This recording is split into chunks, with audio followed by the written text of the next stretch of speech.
Olá, gente, tudo bem? Se você chegou nesse vídeo por acaso, meu nome é Wesley Machado, eu sou professor de matemática do Instituto Federal do Rio de Janeiro e esse vídeo ele faz parte de um projeto que eu estou desenvolvendo com os meus alunos para esse período de quarentena. Então, qual que é o objetivo no nosso vídeo nesse caso? De, através de conhecimentos matemáticos de nível médio, a gente poder interpretar melhor o que está acontecendo com essa pandemia e com outras coisas da nossa sociedade, e a partir disso a gente vai ver como a matemática ela pode ser útil para a nossa compreensão da realidade e ao mesmo tempo a gente vai poder se sentir um pouco mais seguro porque a gente vai compreender de fato o que está acontecendo.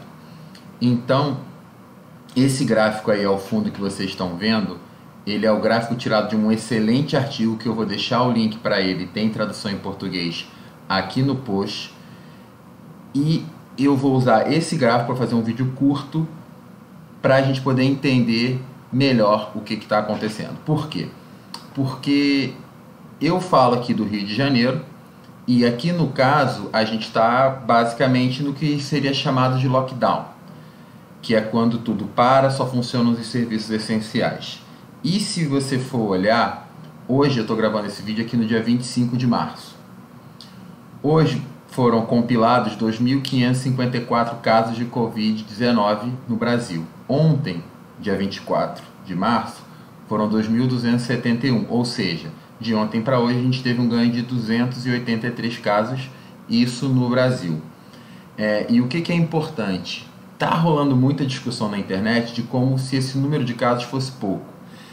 Esse gráfico que eu trouxe para vocês é a gente entender que esse número de gráficos, esse número de casos, ele é importante, mas existe muito mais informação por trás, informação que a gente não sabe. Então, que gráfico é esse do artigo que eu falei? Esse gráfico, se vocês forem perceber, ele tem aqui duas curvas, né? Eu posso chamar de curva, que seria essa em cinza e essa aqui em amarelo. Beleza? O que é essa aqui em amarelo? Essa curva em amarelo, ela é o número de casos registrados no dia, isso na província de Wuhan, na China, que foi o epicentro de tudo isso que está acontecendo.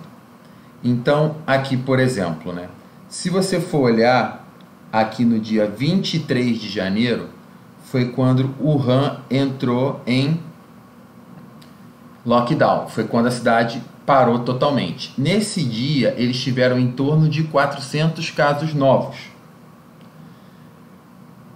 Parece pouco para você parar uma cidade de 11 milhões de habitantes. Mas o que esses 400 casos aqui eles escondem? Eles escondem esse gráfico aqui em cinza. O que é esse gráfico em cinza? Esse gráfico é o número de contaminações que ocorreram naquele determinado dia. Então, se você for observar, foram registrados 400 casos no dia 23 de janeiro. Mas, na verdade, o número de contaminações ele foi muito maior, em torno de 2.500 contaminações nesse dia. E por que isso acontece? A primeira coisa que é importante é o seguinte: como é que os chineses chegaram a esse número? A partir das pessoas que foram sendo registradas depois, eles foram perguntando quando os sintomas se iniciaram. E a partir disso eles conseguiram estimar quando ocorreu a contaminação. Então, o que é importante a gente perceber? Que apesar de nesse dia terem sido registrados poucos casos, 400, não são poucos, mas não tantos casos, o número real de contaminações é muito maior. E o que acontece? E acho que esse que é o mais importante da percepção desse gráfico. Que quando a gente olha aqui, ó, o número de casos registrados, ele é menor do que o de números de contaminações.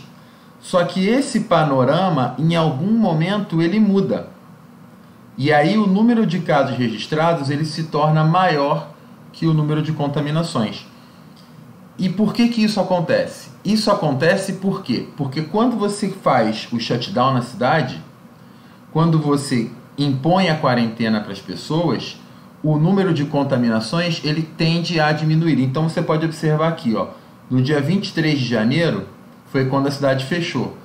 Passou-se algum tempo e aí o número de contaminações ele foi caindo drasticamente. É claro que o número de casos registrados ele vai continuar aumentando. Por quê? Porque as pessoas elas demoram a manifestar sintomas. Mas o que é importante é que logo depois do shutdown, a tendência é que o número de contaminações ele comece a diminuir. E é importante que o número de contaminações diminua até para que a gente possa encerrar a quarentena. Então esse era o recado para o gráfico, para esse gráfico. E aí, se você se interessou, aguarde que terão próximos vídeos fazendo análises nesse sentido. Obrigado aí por tudo. Boa noite, boa tarde ou bom dia para quem estiver assistindo.